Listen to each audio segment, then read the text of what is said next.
Halo semuanya, selamat datang di Hero Gaming, tempat di mana setiap permainan adalah perjuangan dan setiap perjuangan melahirkan pahlawan. Di sini gue bakal bermain game Norland, mengatur seluruh administrasi kerajaan, mulai dari pertanian, pemerintahan sampai pasukan. Let's play. Nah, pertama yang bakal gue lakuin adalah membangun aula kerajaan. Nah, kira-kira tepatnya di sini bangunnya. Nah, di tempat ini bakal gue bangun ladang buat pangan rakyat dan perumahan subsidi biar rakyat bisa hidup tenang tanpa harus ngontrak di kerajaan sebelah. Nah, setelah aula kerajaan akhirnya jadi, kita resmi menunjuk Wahyu sebagai Perdana Menteri kerajaan kita nih guys. Kenapa gue nunjuk Wahyu? Karena dia paling sering nongol, paling sibuk ngatur, dan yang penting belum pernah cuti nih.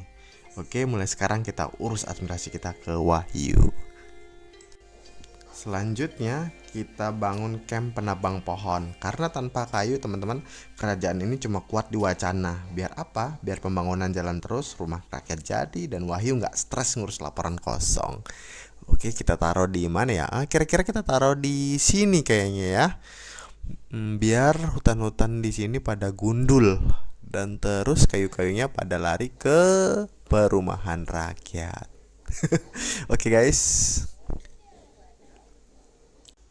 Nah, ini dia yang kita tunggu-tunggu, pedagang akhirnya datang.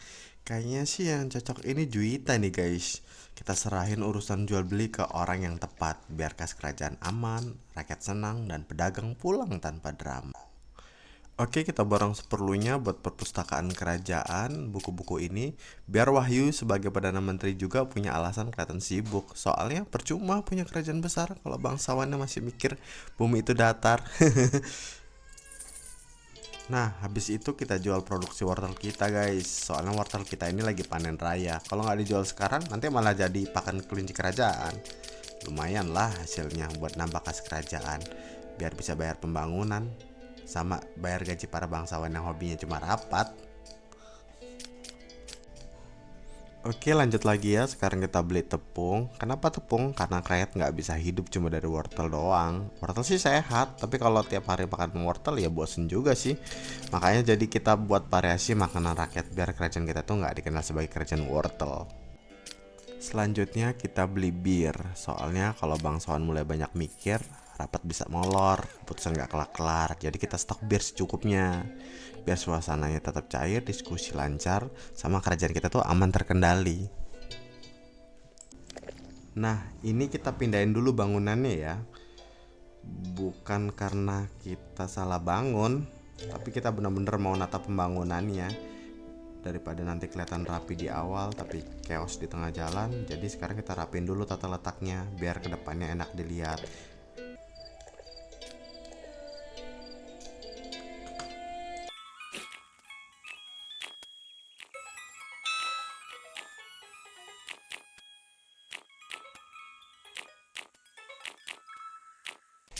Oke teman-teman, setelah itu kita bangun perpustakaan kerajaan. Nah, perpustakaan ini penting banget ya, buat kita ngeriset, buat strategi, dan juga biar kelihatan Wahyu itu makin kerja. Selanjutnya kita tambahkan 2 ladang wortel. Kenapa 2? Karena 2 ladang ini buat jaga-jaga, satu buat konsumsi rakyat, satu lagi buat kita jual ke pedagang, biar kas kerajaan kita tuh aman. Jadi ekonomi stabil, kerajaan kita makin solid. Kita lanjut lagi, kita bikin kaplingan KPR-nya. Ini kita bikin khusus buat rakyat kerajaan, biar mereka tuh punya rumah sendiri. Jadi nggak cuma tidur di aula istana kerajaan. Tenang aja, ini gue bikin cicilannya santai, tenornya panjang. Yang penting rakyat betah dan nggak kabur ke kerajaan sebelah sih. Pelan-pelan aja kita tata rumahnya nih, biar rapi, nyaman, dan jadi bukti kalau kerajaan kita tuh emang bener-bener buat mikirin rakyat. Nah, kita suruh bangsawan buat belajar dulu, biar nggak kerjaannya cuma nongkrong aja di istana, makan gratis, terus dikomplain pajak. Biarin mereka buka buku, mikir, siapa tahu kepikiran teknologi baru kan. Ya, bisa bikin kerajaan makin cuan lah. Lumayan bangsawan tapi berguna. Tapi ya namanya juga belajar, butuh waktu dan biaya. Jadi sambil nunggu mereka pinter, kita doa aja semoga kerajaan kita nggak keburu bangkrut atau nggak keburu diserang sama kerajaan lain.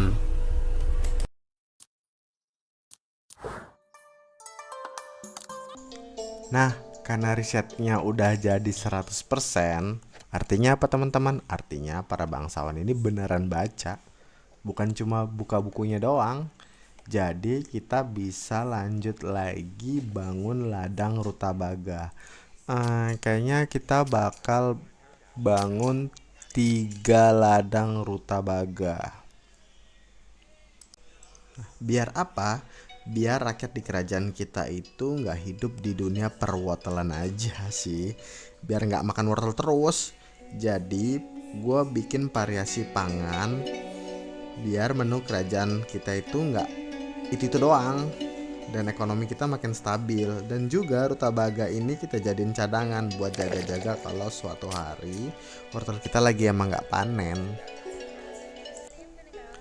Nah, kita lanjut lagi. Sekarang kita bikin kaplingan rumah para bangsawan kerajaan nih teman-teman. Biar mereka tuh nggak rebutan kamar di istana dan punya tempat tinggal yang jelas. Rumahnya kita atur rapi, terus lingkungannya kita elitin dikit, tapi tetap deket sama pusat pemerintahan. Biar kalau dipanggil rapat nggak ada alasan buat telat. Karena kita sibuk ngurusin kerajaan bareng Wahyu, nggak kerasa guys, raja kita, si Slamet, udah punya keturunan aja. Tahu-tahu muncul ahli waris. Padahal kita lagi fokus ngurus ladang sama ngurus perumahan rakyat. Ini bukti ya teman-teman kalau kerajaan kita tuh berkembang. Bukan cuma infrastrukturnya aja, tapi juga dinastinya. Oke, selamat buat Raja Selamat dan kita siap lanjut lagi. Nah, kita dapat notif nih. Kita disuruh menyatukan 12 provinsi kerajaan di Norland. Dan kita juga diminta mengangkat si Slamet jadi kaisar.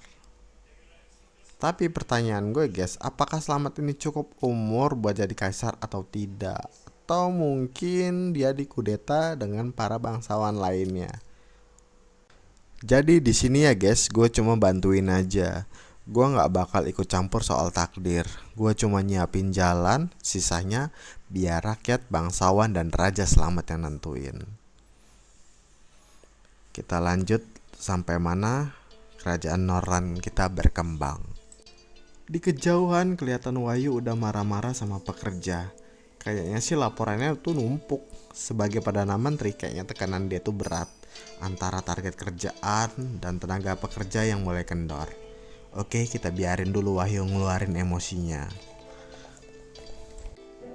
Tiba-tiba kita dapat surat cinta. Dan ini bukan surat cinta, suratnya datang dari Kerajaan Bandung. Dan isinya jelas mereka resmi jadi musuh kita. Padahal belum ngapa-ngapain. Kita lagi fokus bangun kerajaan, ngurus rakyat, bahkan wortel aja belum kelar panennya. Tapi ya begitulah hidup kerajaan. Lagi damai-damainya aja tiba-tiba ada yang datang ngajak ribut. Nah, coba kita lihat peta dunia, siapa tahu kerajaan Bandung ini posisinya dekat atau malah jauh. Dengan peta ini guys, kita bisa lihat wilayah, jalur serangan, dan provinsi mana yang perlu kita waspadai. Di kerajaan Medan lagi ada pencarian jodoh nih guys. Siapa tahu ini bisa jadi jalan diplomasi kita buat menahan serangan dari tetangga kita, Kerajaan Bandung. Mungkin bisa kita jodohkan ya guys sama Perdana Menteri kita si Wahyu. Daripada dia marah-marah terus di ladang wortel, mending hatinya kita urus juga. Siapa tahu dengan pernikahan ini hubungan antara kerajaan jadi adem dan emosinya Wahyu stabil. Terus produktivitas ladang kita naik. Nggak kerasa stok tepung kita habis, padahal tadi ngerasa masih banyak.